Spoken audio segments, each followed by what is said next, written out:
first time in my life, I decided to get a job in customer service at a supermarket. And even though I've only been working at this job for a few months, it has definitely been interesting. This wasn't my first ever job though. I had been employed to bake cakes at ridiculous hours of the morning in the past, but we'll get into that in another video, I'm sure. Before we get into today's video though, I want to let you guys know that we've got our second ever sponsor, Dream Me. Dream Me is a platform for creative female-written fiction, functioning for both authors and readers. With 150,000 books, 100,000 writers, and 20 million subscribers. Dream Me has partnered up with me to help spread love and support during these tough times, and have created an exciting activity for us to all get involved with. To join, simply write "We Are Together" on some paper, take a photo of it, and share it on social media with the hashtags #WeAreTogether and #DreamMe. Spreading love and support between each other is so important in times like this, to emphasize the fact that nobody is alone when it comes to hardships. Healthcare workers especially would appreciate this outpouring support, as they are literally out there saving the world and sacrificing their own safety for the benefit of us all. We're currently experiencing such a horrible world event, and we all need a little bit more positivity put out into the world, so it would be amazing if you guys could help spread this encouraging message. Dream Me are going to go through the tagged posts and pick out 30 people to receive 300 free reading coins in the app, as well as a special gift pack. And on top of that, they are going to choose 5 of you commenters below this video to receive the same rewards. They've also given out special gift packs to the writers who are also healthcare workers, which is just a really nice gesture I wanted to also mention.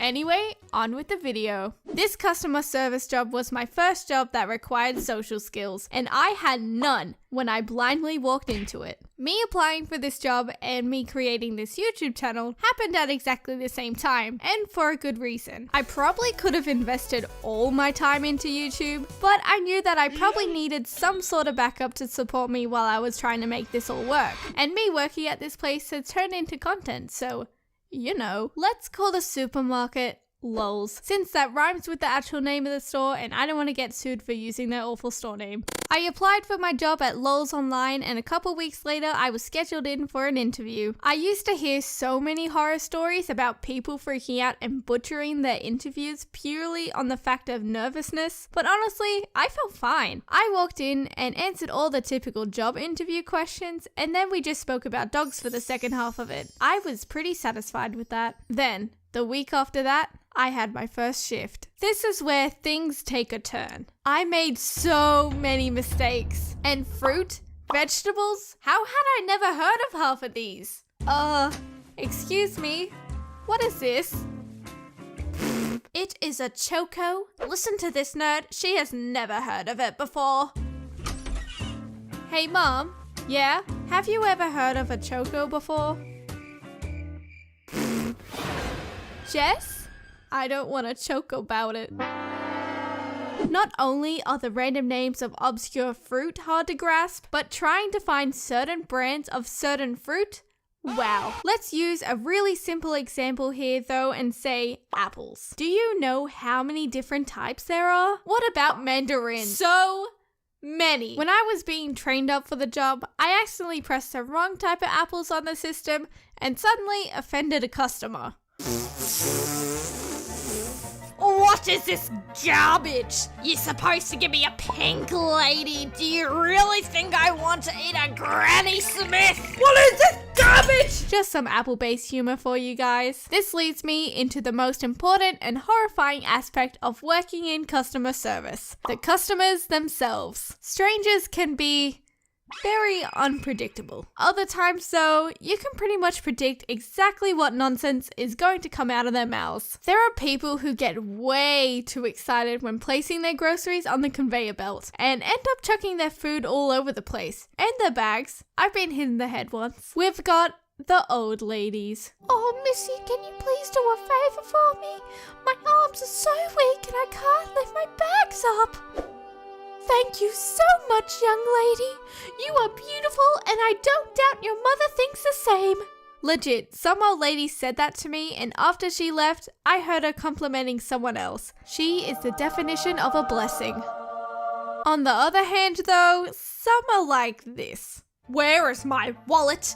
You stole my wallet. Give it back! Are you putting through my capsicum as a red, not yellow? Oh my god, I hate the yellow ones. How much is this? Something definitely smells around this area.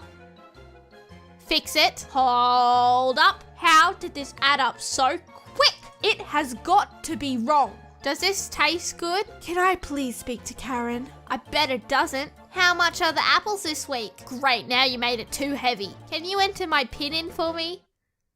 Please don't steal my bank details. It is a lot to handle, especially when first starting the job. Not to mention that I wore a badge stating that I was new, so you know. Give your girl a break. Also, I found out there's a lot of people like this. Hi, how are you going?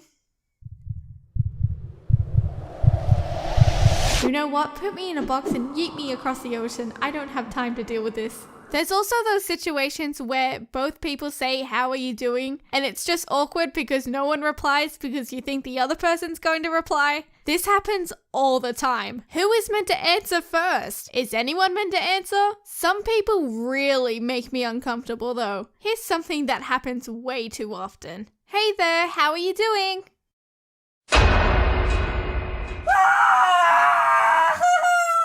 Just why? In what type of situation do you need to wink at a worker in a grocery store? Explain your reasoning for this. And what makes it worse is that it isn't just the same person doing this on repeat. Heaps of old men do it, which is disturbing. After that happens, I'm kind of just on edge and let out awkward laughs if they say anything else. Exhibit A. Exhibit B.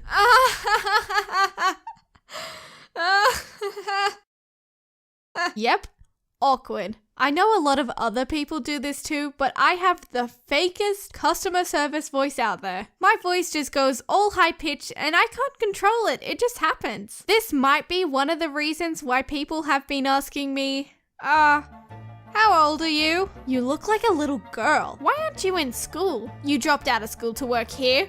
Wow.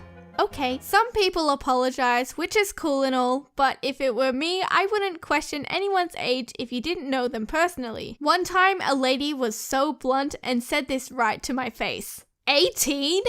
You look 12. Like, yeah, I get it. I'm a small person. 5'2" to be exact. And I have a baby face, so just be polite about it, please. Kids are another type of customer entirely. I have witnessed so many temper tantrums over toys and chocolate. It's almost a daily occurrence. You have got to wait until the lady scans it. If I did that when I was little, my mom would literally just put the chocolate back on the shelf passive-aggressively. You know what? You don't deserve this. My store, Lols, has done a bunch of these free toy promotions recently, where if you spend over $30 on your groceries, you get a blind bag with a mystery toy inside, and you can eventually collect them all, blah blah blah. Kids go nuts for these. Literally. I saw these two kids fighting each other for one of these cheap toys. Oh my god, is that the dog food? Yeah, can I have it? Nah. Oh my god, give it! Stop, Oh, stop! get off Stop, me. give it! Mommy, stop Give it. giving me the dog food! Kids, stop it! So anyway, those are the main types of people I come across. But there are certain types of conversations that I have to play along with multiple times a day. Being busy. Have you been busy? Oh yeah, it's crazy. You must be so tired and busy from working all day. Haha, yeah, absolutely. It would be so much cheaper if we didn't have to eat.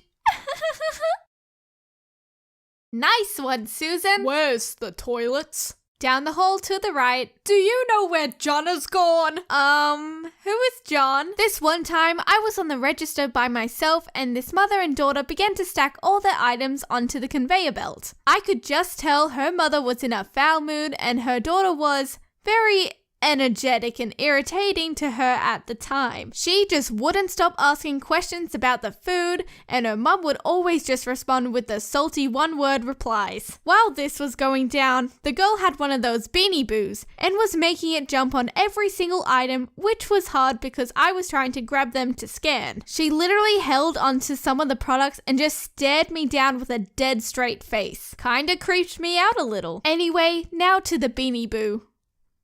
I never thought I would be discussing about Beanie Boos in my videos. It was a white, blue, grey monkey. This was it. Since she wasn't getting a good conversation out of her mother, she started asking me random questions about it. What type of monkey is this? Over the course of our encounter, a queue had formed and I had to scan the items as fast as possible. She then repeated her question impatiently. What type of monkey is this?